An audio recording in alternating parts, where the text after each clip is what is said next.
उमर साहब जो आज कैबिनेट क्या था आज की कैबिनेट में अपना एजेंडा होता है।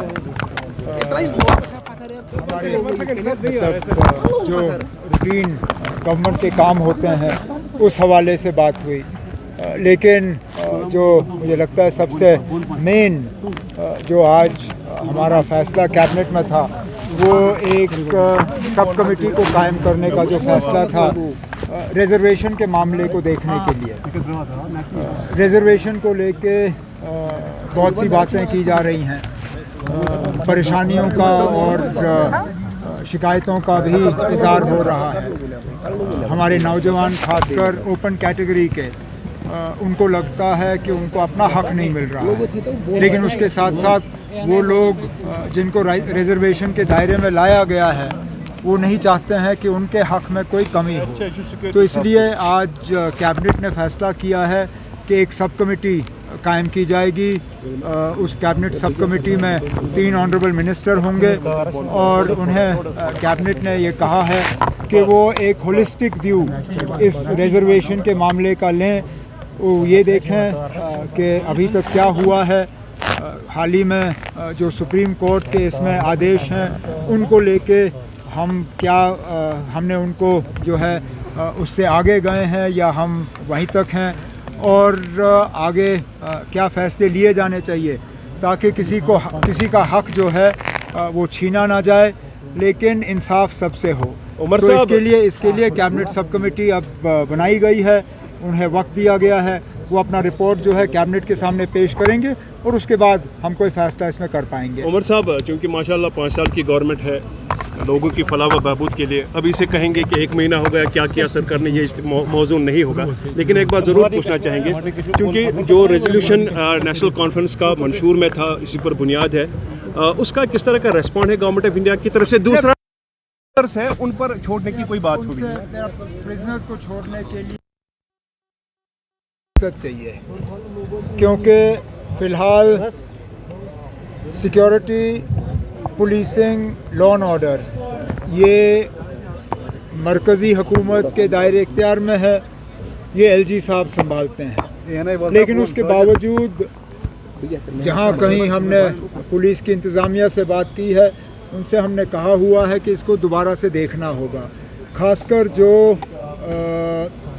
क्या कहते हैं इन चीज़ को वेरिफिकेशन के मामले में जिस तरह लोगों को तंग किया गया था, जैसे मैंने असेंबली की तकरीर में कहा था, जिस तरह वेरिफिकेशंस को एक तरफ से वेपनाइज किया गया था, उस पर काफ़ी हद तक एक रोक लगाई गई है।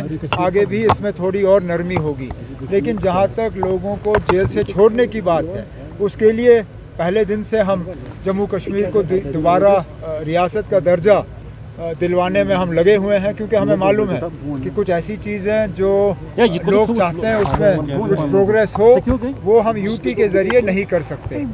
और इसके साथ साथ आपने पहले रेजोल्यूशन आप सबसे बड़ी बात यह है कि रेजोल्यूशन कहीं रिजेक्ट नहीं हुआ ना, रेजोल्यूशन पास हुआ, रेजोल्यूशन को किसी ने रिजेक्ट नहीं किया, यही बड़ी बात है। एक दरवाज़ा खुला है, आगे जाके देख लेंगे। उसमें खरगे साहब ने क्यों कहा था जो बात पार्लियामेंट में हुई उसको दोहराना क्यों है? कांग्रेस हमारी हुकूमत में शामिल नहीं है, कांग्रेस ने बाहर से हमारी मदद की है, लेकिन वो हुकूमत में शामिल नहीं है।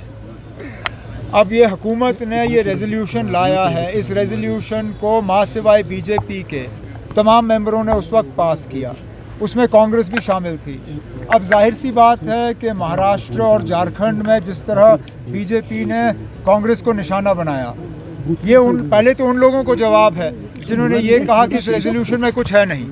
अगर इस रेजोल्यूशन में कुछ नहीं होता तो वज़ीर आज़म साहब और होम मिनिस्टर साहब इस रेजोल्यूशन का बार बार जिक्र क्यों करते? जाहिर सी बात है कि इसमें कुछ है। अब कांग्रेस की मजबूरी बनी कि वो थोड़ा सा इसको डाइल्यूट करने की कोशिश करें, लेकिन उनके कहने से कुछ डाइल्यूट नहीं होता। जम्मू कश्मीर की असेंबली ने ओवरवेलमिंग मेजॉरिटी से इसको पास किया है और वो है। उमर साहब कैबिनेट में बिजली के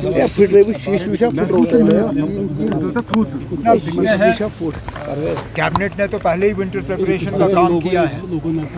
बिजली की कटौती कम हो उसके लिए मैं खुद दिल्ली में पावर मिनिस्टर से मिला उन्होंने कुछ एडिशनल कोटा जम्मू कश्मीर के लिए सैंक्शन किया है, लेकिन हमें इस चीज़ के लिए तैयार रहना होगा कि सर्दियों में कटौती होगी, सर्दियों में कट्स होंगे। लेकिन मैंने डिपार्टमेंट से ये कहा हुआ है कि जहाँ जहाँ बिजली की चोरी कम हो, जहाँ जहाँ बिजली की फ़ीस जो है उम्मीद के मुताबिक हमें मिले, वहाँ कटौती कम होनी चाहिए, वहाँ लोड शेडिंग कम होना चाहिए। और उम्मीद की जाती है कि इस साल सर्दियों में लोगों को थोड़ा सा इसमें इम्प्रूवमेंट नज़र आएगा। बड़ी बदकिस्मती की बात है और अफसोस की बात यह है कि हमारे लोगों ने कुछ भी नहीं सीखा।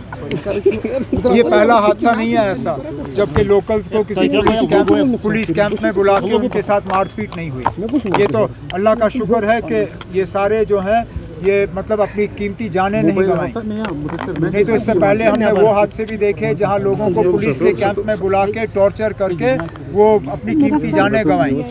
मैं उम्मीद करूंगा आर्मी के तरफ से कि इसमें कोई नरमी ना दिखाई जाए, इसको एक ट्रांसपेरेंट तरीके से इसकी इन्वेस्टिगेशन होनी चाहिए और जो लोग इसके लिए ज़िम्मेदार हैं अगर उनके खिलाफ सबूत उनको मिला तो उनको फौरी तौर कोर्ट मार्शल करके उनको सज़ा मिलनी चाहिए।